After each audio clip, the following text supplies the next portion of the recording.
Concept classes Dhanbad. इस video में हम लोग क्लास 12 के मैथमेटिक्स चैप्टर को शुरू करने वाले हैं। ठीक है, तो जो फर्स्ट चैप्टर है हमारा वो है रिलेशन आप क्लास 11 में ऑलरेडी पढ़ चुके हो, तो क्लास 12 में फिर से एक बार रिलेशन पढ़ना है। But in this case we have to study the types of relation. Class 11 में हम लोग रिलेशंस के बेसिक्स को पढ़ा था। ठीक है, कि किसी भी टाइप के रिलेशन को आप कैसे डिफाइन करते हो, और अगर कोई डेफिनेशन दिया हुआ रिलेशन का तो आप उसका ऑर्डर्ड पेयर्स कैसे लिखोगे। इस बार हम लोग सीखने वाले हैं कि किस तरह के जो रिलेशन के टाइप्स क्या क्या होते हैं। ठीक है, तो पहले कुछ रिकैप कर लेते हैं जरा रिलेशन के बारे में क्लास 11 के। तो सबसे पहले ये समझते हैं what is Cartesian product of sets. तो मान लीजिए कि मेरे पास दो सेट है ए एंड बी। ठीक है, we have two sets A and B. तो अगर दो सेट है A and B, the Cartesian product is defined as A cross B. ठीक है, मैथमेटिकली इसको लिखते हैं A cross B which is defined as x, y. So it's an ordered pair x, y. यहाँ पर क्या एक पेयर बनेगा x और y का। किस टाइप का pair? The definition is here. x जो है वो बिलोंग करना चाहिए किसमें? A में, और y बिलोंग करना चाहिए किसमें? पार्ट B में और सेट B में। So A cross B is defined as ordered pair or collection of ordered pair of x, y such that x belongs to A and y belongs to B। जैसे example के लिए कि मान लिया मेरे पास एक set है A is equal to 1, 2 and we have B which is 2, 4।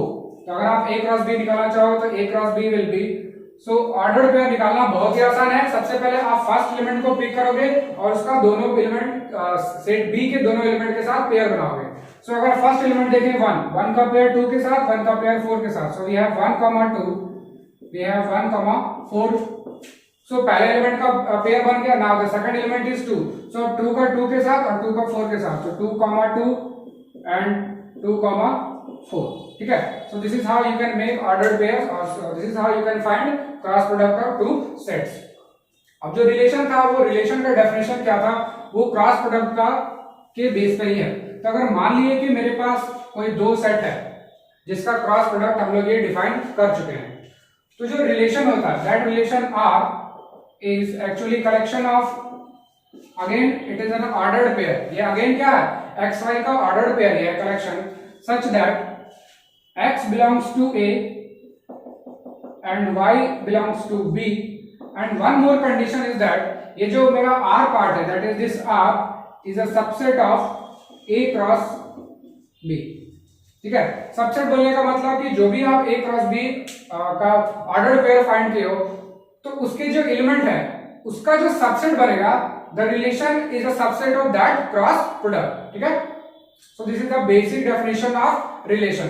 तो अगर सिंपली इसको अगर अदर वे में लिखें then R is a relation from A to B. ठीक है, ए क्या था मेरा? First set. रिमेंबर कि ये जो पार्ट है मेरा ये फर्स्ट सेट है, this is our second set. तो relation is always defined from the first set to the second set and the definition is that R is a subset of A cross B। ठीक है, subset और यहाँ पर equality लगा हुआ, that means कोई ऐसा रिलेशन भी हो सकता है जिसका जो पेयर हो वो पूरा का पूरा A क्रॉस B का ऑर्डर पेयर के इक्वल हो। ठीक है, बराबर हो। तो जिसमें से जो मेरा फर्स्ट पार्ट है ये A, this A is called domain. जो मेरा फर्स्ट सेट होगा that will be called domain of R। ठीक है, domain of R, this is our codomain. Codomain. ठीक है, ये जो मेरा बी पार्ट है the B set is called codomain of R. और जो मेरा रेंज होता है that range is a subset of codomain. ठीक है, मतलब रेंज जो है वो मेरा कोडोमेन पार्ट का सबसेट होगा। सबसेट बोलने का मतलब कि रेंज में सिर्फ वही एलिमेंट आएंगे जो जिसके लिए मेरा आर डिफाइंड है। मतलब जो भी हमने आर डिफाइन किया है, जो रिलेशन बनाए हैं, तो उसमें जो ऑर्डर्ड पेयर्स हैं उस ऑर्डर्ड पेयर का जो सेकंड एलिमेंट होगा that is y and that y will be our range. क्योंकि अगर आप b एलिमेंट का देखो तो b एलिमेंट में जितने भी एलिमेंट्स अवेलेबल हैं, हो सकता है कि जो आपने r डिफाइन किया है, जो आपने रिलेशन को डिफाइन किया है, उन सारे एलिमेंट जो b के सारे एलिमेंट हैं वो इस r में प्रेजेंट हो भी सकते हैं, नहीं भी हो सकते हैं। तो जितने एलिमेंट प्रेजेंट हैं r में that will be our range, और जो टोटल एलिमेंट अवेलेबल है बी के that will be our codomain. ठीक है, सो these are the basic terms which you already studied in class 11। अब हम लोग क्लास 12 में समझने वाले हैं टाइप्स ऑफ ऑफ रिलेशन, ठीक है।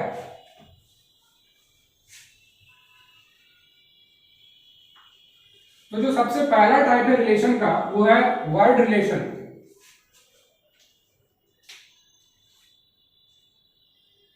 वर्ड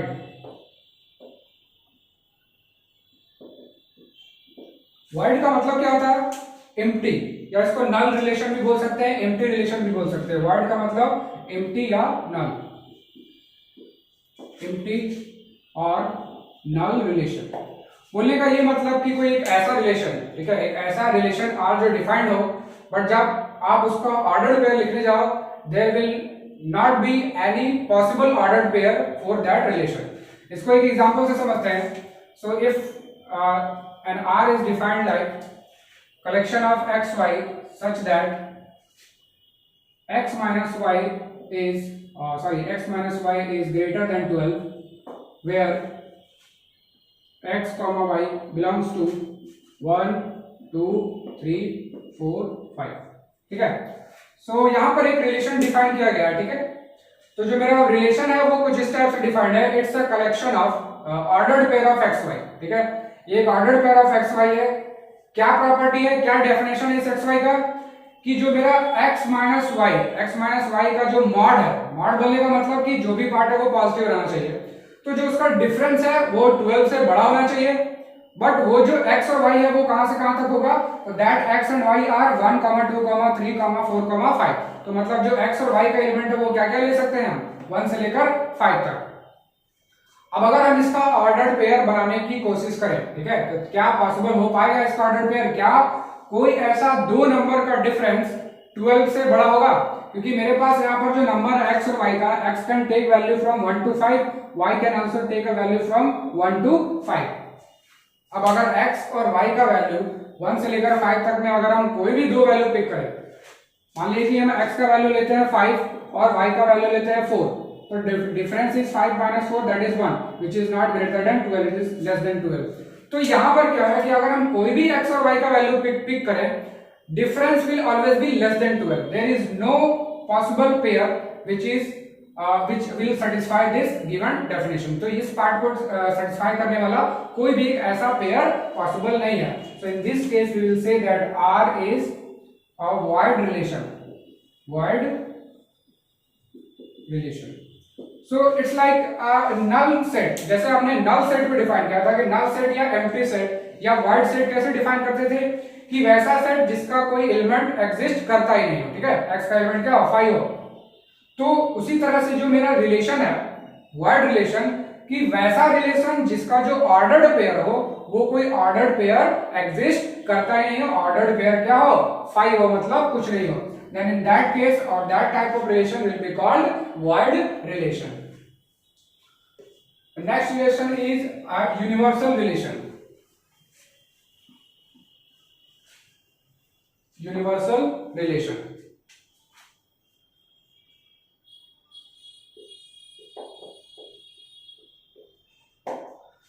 यूनिवर्सल रिलेशन को समझने के लिए अगेन हम सेम एग्जांपल लेते हैं, बट इस बार थोड़ा सा चेंज करके। So let there be a relation R which is defined like collection of x y such that the difference between x and y is less than 10, where x comma y belongs to 1 2 3 4 5, ठीक है। तो यहां पर दिया हुआ है कि जो मेरा R है वो ऑर्डर्ड पेयर है x y, again it is an ordered pair of x y such that x minus y का जो मैग्नीट्यूड है, जो डिफरेंस है, वो 10 से छोटा होना चाहिए, और may be it can be equal where x and y belongs to this set. मतलब जो x और y का एलिमेंट है, जो भी x और y का जो वैल्यू है वो आप क्या क्या पिक कर सकते हो, 1 से लेकर 5 के बीच का। तो अगर आप यहाँ पर देखो कि कोई भी दो नंबर का अगर हम डिफरेंस लेते हैं, in this case if you take the difference, if you take the value of x and y and then difference it, you will always get a number which is less than 10। तो अगर आप x और y का कोई भी value लो, मान लो हम x का वैल्यू पिक करते हैं 5 और y का वैल्यू अगेन पिक करें, मान लीजिए कि 4, तो डिफरेंस कितना होगा, 5 minus 4 which is 1, क्या है, 10 से छोटा है। If you pick x is equal to 4, y is equal to 2, again the difference is 2 which is less than 10। So x और y का कोई भी वैल्यू पिक करो, इस सेट से, ठीक है, इस सेट पे डिफाइंड है। तो इस सेट पे अगर आप डिफाइन करो तो जितने भी एलिमेंट्स हैं उन सारे के लिए ये डेफिनेशन वेरीफाई हो रहा है। So this is a universal relation. Universal relation का बोलने का ये मतलब कि अगर R जो है, if R is defined for all elements of the set A on which R is defined,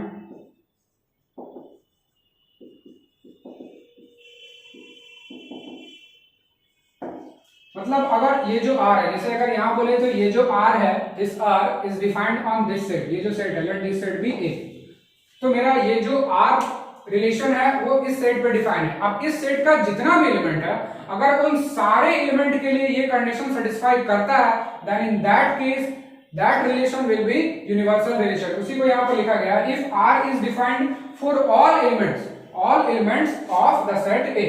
कौन सा A?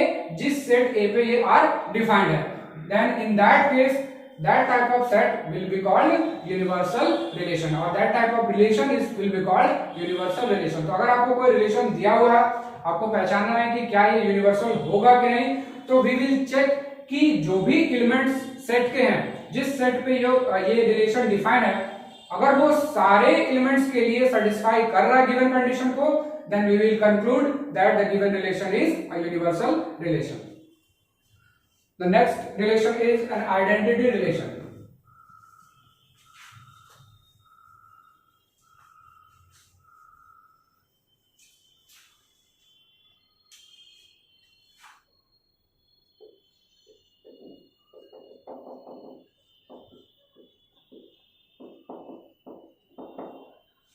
Identity relation. तो आइडेंटिटी का बेसिक मीनिंग क्या होता है? पहचान, ठीक है। तो पहचान बोलने का मतलब कि जो भी रिलेशन है, जो भी ऑर्डर्ड पेयर है, वो ऑर्डर्ड पेयर में अप्लाई करने के बाद, जो भी ऑर्डर्ड पेयर में जो इक्वेशन या जो डेफिनेशन दिया हुआ है, डेफिनेशन अप्लाई करने के बाद भी जो मेरा एलिमेंट है, उस एलिमेंट का आइडेंटिटी चेंज नहीं हो रहा, ठीक है। इसको बोलने का ये मतलब है, इसको समझते हैं एक एग्जांपल से, कि मान लीजिए कि मेरे पास एक रिलेशन है R, which is something like 2, 2, 3, 3, 4, 4। तो यहां पर हम ये देख रहे हैं कि जो मेरा रिलेशन का जो ऑर्डर्ड पेयर है, उसमें दोनों एलिमेंट क्या दिख रहा है? सेम दिख रहा है। मतलब जो मेरा कलेक्शन है पेयर्स का, वो सेम दिख रहा है। सेम बोलने का मतलब कि जो मेरा 2 का आइडेंटिटी है वो 2 ही दिख रहा है, 3 का आइडेंटिटी 3 दिख रहा है, 4 का आइडेंटिटी 4 दिख रहा है। तो अगर इसको जनरल वे में डिफाइन करें, तो R अगर आइडेंटिटी रिलेशन होगा तब a relation R is an identity relation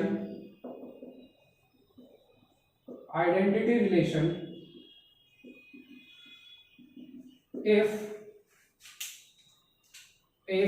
A comma A belongs to R for all A belongs to A, ठीक है। तो यहां पर A क्या है? A जिस सेट पे मेरा रिलेशन R डिफाइंड है, मतलब अगर R जो है वो एक कंडीशन, यहां R is a subset of A cross A। तो ये है मेरा आइडेंटिटी रिलेशन का डेफिनेशन, कि अ relation R is an identity relation if the condition is A comma A belongs to R for all A belongs to A। मतलब जिस set पे हम R को डिफाइन किए हैं, जो R है वो मेरा किसका सबसेट है? A क्रॉस A का। तो A में कुछ एलिमेंट्स होंगे, तो जितने भी एलिमेंट्स A के हैं, उन सारे एलिमेंट्स का अगर ये आइडेंटिटी पेयर अगर बनता है R में, then in that case we will see or we will conclude that the given relation is an identity relation। जैसे कि यहाँ पर आपको दिख रहा है कि मान लीजिए ये जो मेरा R है वो डिफाइंड है A क्रॉस A पे, where A is given as 2, 3, 4, ठीक है। तो यहाँ पर हम देखें जो मेरा A सेट है वो कौन कौन से एलिमेंट को कंटेन कर रहा है? 2, 3, 4। तो 2 का एक आइडेंटिटी पेयर होना चाहिए, 2, 2 यहाँ पर अवेलेबल है।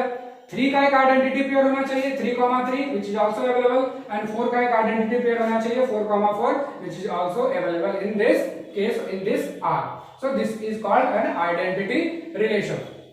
अब मान लीजिए एक एग्जांपल काउंटर एग्जांपल लेते हैं। मान लीजिए कि R है वो वही सेट पे डिफाइन है। इन दिस केस लेट अस से 2,2 3,3 एंड 2,3। तो अगर आप इस केस में देखो, ठीक है, लेट अस से 2,3 की जगह 2,4 ले लेते हैं। तो यहां पर अगर देखो कि मेरा जो R है वो अगेन डिफाइंड है किस सेट पे, सेट A पे डिफाइंड है। सेट A के पास कौन कौन सा एलिमेंट है 2, 3, 4। तो मेरे पास क्या क्या आइडेंटिटी पेयर होना चाहिए 2, 2, 3, 3, 4, 4। But we have 2, 2, 3, 3 but 4, 4 is not lying in this R। सो यहां पर कंडीशन क्या है या आंसर क्या है कि 4, 4 does not belong to R। तो चूंकि 4, 4 R में लाइन नहीं कर रहा है, so in that case we will see or we will say that R is not an identity relation। तो R मेरा क्या होगा आइडेंटिटी रिलेशन नहीं होगा। तो कोई भी गिवन रिलेशन आइडेंटिटी होगा कि नहीं होगा कैसे पहचानना आपको, तो ये कंडीशन है कि A, A जो है वो लाई करना चाहिए R में for all A belongs to A। ठीक है, so this is the basic condition of asserting or verifying that a given relation is identity relation or not।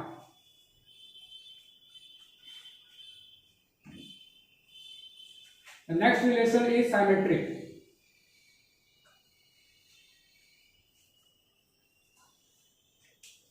Symmetric relation।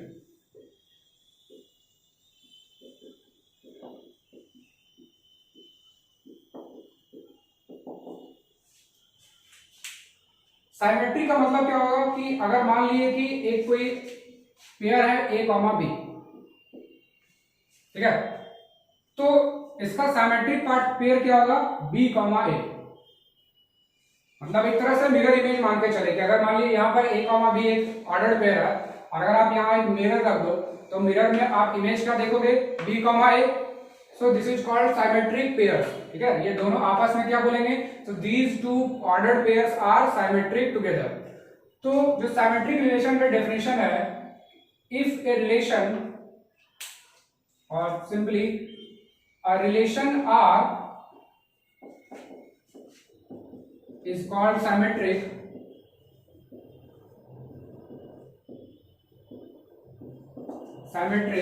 if A, B belongs to R implies B, A also belonging to R for all A, B belongs to the set A। अब इस mathematical definition को समझते हैं। तो यहां पर symmetric relation का जो डेफिनेशन है वो क्लियर कर रहा है कि अ रिलेशन R, कोई भी रिलेशन R जो है वो साइमेट्रिक तब होगा, ठीक है, अगर A, B R में बिलोंग कर रहा है। ठीक है, कोई भी एक AB पेयर जो है वो अगर R में बिलोंग कर रहा है तो उस AB का उल्टा that is symmetric pair must also belong to that R। तो अगर A, B belongs to R then that implies B, A also belongs to R for all A, B belonging to A। मतलब A के जितने भी ordered pairs, A के जितने भी element हैं, अगर उन सारे एलिमेंट्स के लिए अगर A, B अगर लाई कर रहा है तो B, A भी लाई करना चाहिए। So in that case we will say we will conclude that the given relation is a symmetric relation. Example के लिए मान लीजिए एक R डिफाइन करते हैं 2, 3, 3, 2, 1, 3, 3, 1। तो अगर यहां पर देखो कि अगर मेरे पास 2, 3 अवेलेबल है इस सेट में, तो इसी का जो मिरर पेयर है, ठीक है, या आप उसको साइमेट्रिक पेयर बोल सकते हो, साइमेट्रिक पेयर। तो अगर 2, 3 है तो उसका साइमेट्रिक पेयर 3, 2 भी अवेलेबल है इसी सेट में, इसी R में। 1, 3 है तो इसी का साइमेट्रिक पेयर 3, R भी अवेलेबल है। तो जितने भी A B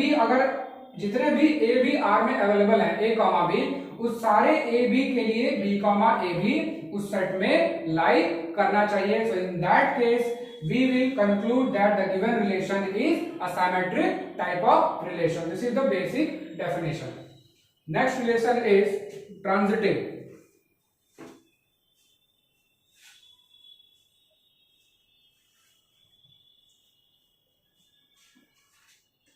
ट्रांजिटिव।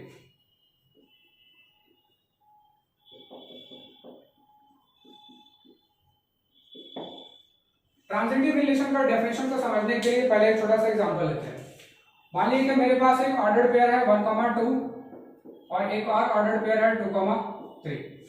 ठीक है, तो अगर 1, 2 है और 2, 3 है, if we have one more pair which is 1, 3, तो अगर आप यहां पर एक लिंक देखो, ये 1, 2 है, then this is 2, 2 same and this is 2, 3। So if 1, 3 is available right here, तो यहाँ पर अगर देखिए, अगर हम इस लिंक को ब्रेक करें, so this is 1, 2 and 2, 3, so this becomes 1, 3। तो अगर हम ये देखें कि 1 किससे रिलेट हो रहा है, 2 से, 2 रिलेट हो रहा है 3 से, तो हम देख रहे हैं कि 1 डायरेक्टली रिलेट हो जा रहा है किससे, 3 से। क्लास 9 में आप लोगों ने यूक्लिड के लॉस पढ़े होंगे, तो वहां पर भी था क्या कि अगर मान लीजिए a इक्वल है b के और अगर b इक्वल है c के, देन दैट इंप्लाइज कि a क्या होगा, आपस में इक्वल होगा, c के बराबर होगा, a will be equal to c। so this relation is something like that, मतलब उसी पैटर्न पे बेस है। तो इसका अगर हम डेफिनेशन लिखें, द ट्रांजिटिव रिलेशन का definition, so a relation R is transitive if for all a comma b belonging to R, b comma c belonging to R implies a comma c belonging to R। ठीक है, मतलब यहां पर एक condition दिया हुआ है, दिस इज a,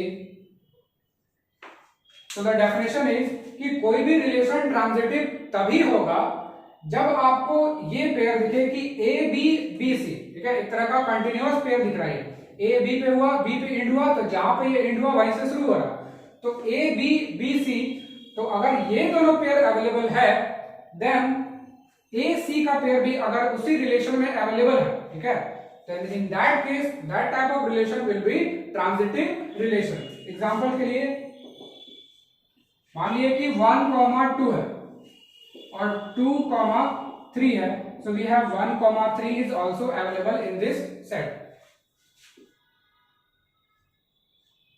5, 4, 4, 6, 5, 6। so यहाँ पर आप देखो कि यहाँ पर मेरे पास दो कंटिन्यूअस पेयर मिल रहा है मुझे, एक है 1, 2, 2, 3, so this implies 1, 3 यहाँ पर अवेलेबल होना चाहिए, अवेलेबल है, then this is transitive। 5, 4, 4, 6, तो 5, 6 भी अवेलेबल है। तो यहाँ पर दो पेयर मिल रहा है, एक तो ये पूरा तीनों एक साथ कंटिन्यूअस और ये तीनों साथ कंटिन्यूअस। और मान लेते हैं कि इसमें से किसी एक को हम हटा दें, लेट अस से वी रिमूव दिस, तो यहाँ पर क्या अब ये ट्रांजिटिव रिलेशन होगा? नहीं होगा, क्योंकि अगर 1, 2 और 2, 3 तो ये कंटिन्यूअस पेयर दिख रहा है, तो कभी भी अगर 1, 2, 2, 3 दिखे, देन 1, 3 लाइक करेगा जब इस सेट में, इस रिलेशन में, तभी हम इसको ट्रांजिटिव बोल सकते हैं, otherwise it won't be a transitive type of relation. ठीक है, तो this will not be a transitive relation. So this way we have studied 4 types of void relation, identity relation, transitive, symmetric type of relation। So इस चारों type of relation या जितने भी types of relation हमने पढ़ा, next video में हम लोग उसके बेस पे कुछ प्रॉब्लम्स को बनाएंगे, क्योंकि रिलेशन के प्रॉब्लम्स जो होते हैं थोड़े से कॉम्प्लिकेटेड होते हैं, क्योंकि आपको जो भी डेफिनेशन यहाँ पर दिया होगा आर का, सबसे पहले आपको उसको ऑर्डर्ड पेयर बनाना होता है। फर्स्ट ऑफ ऑल जो भी आर दिया हुआ उस आर से हमको ऑर्डर्ड पेयर बनाना होगा। ऑर्डर्ड पेयर्स बनाने के बाद हमको क्वेश्चन में ये पूछा जाएगा हमसे कि वो आइडेंटिटी रिलेशन है या नहीं, या वो सिमेट्रिक रिलेशन है या नहीं। ठीक है, तो we will see in the next video. इस वीडियो से रिलेटेड आपको किसी तरह का कोई डाउट हो, you can go in the comment section and ask. Thank you.